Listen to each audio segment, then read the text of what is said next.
Welcome everyone, I would like to show you how to record phone calls on your Android device. So all you need to do is head over to the Play Store and search up for this, Call Recorder Cube ACR. A link will be in the description if you just want to be brought to the Play Store directly. You want to download this onto your phone, then just tap on open right here.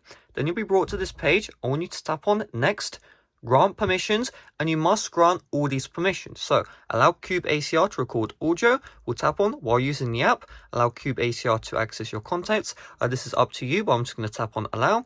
Allow Cube ACR to manage phone calls, tap on allow. Allow Cube ACR to access photos, allow, and then we should be good to go.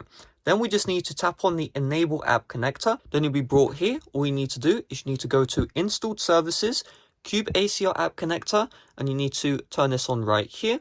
It will ask these permissions, just tap on allow, and then we're good to go. And so what we'll do is you see disable power optimization, we'll tap on OK, allow, and geotagging, I'm going to tap on no thanks, OK, and then I'm going to tap on the X here, and then we'll just tap on phone, and now we're good to go. So now let's call someone. So what we're going to do is we're going to go to the dialer, paste the number, so this is Apple's number if you're wondering, and right away the calling is going to be recorded. So you're going to see here when we connect, this is being recorded right now, and you can tell by the top here because you can see Cube ACR automatic call recording in progress now. So it's going to record your voice, it's going to record the receiver's voice. Once you're done, just tap on the stop right here, and if you go back to Cube ACR, you're going to see we have this. So these are the recordings. I did do a test one earlier, like 30 seconds ago, and so you can see if you tap on it and play, there is you can hear Apple, so you can hear the Apple recording, and then you can hear me recording as well.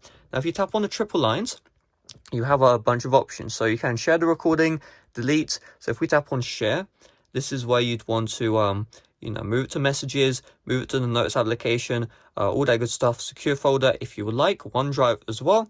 And of course, if you want to tap on the triple lines, let's say I want to delete this one, you just tap on yes, and you are good to go. So really, that's everything you need to know when it comes to the audio recorder. It's very simple to use, very intuitive, and honestly, it works great. So hopefully this video did help you out. If it did, make sure to leave a like, subscribe if you're brand new. Thanks for watching. See you guys later. Bye-bye.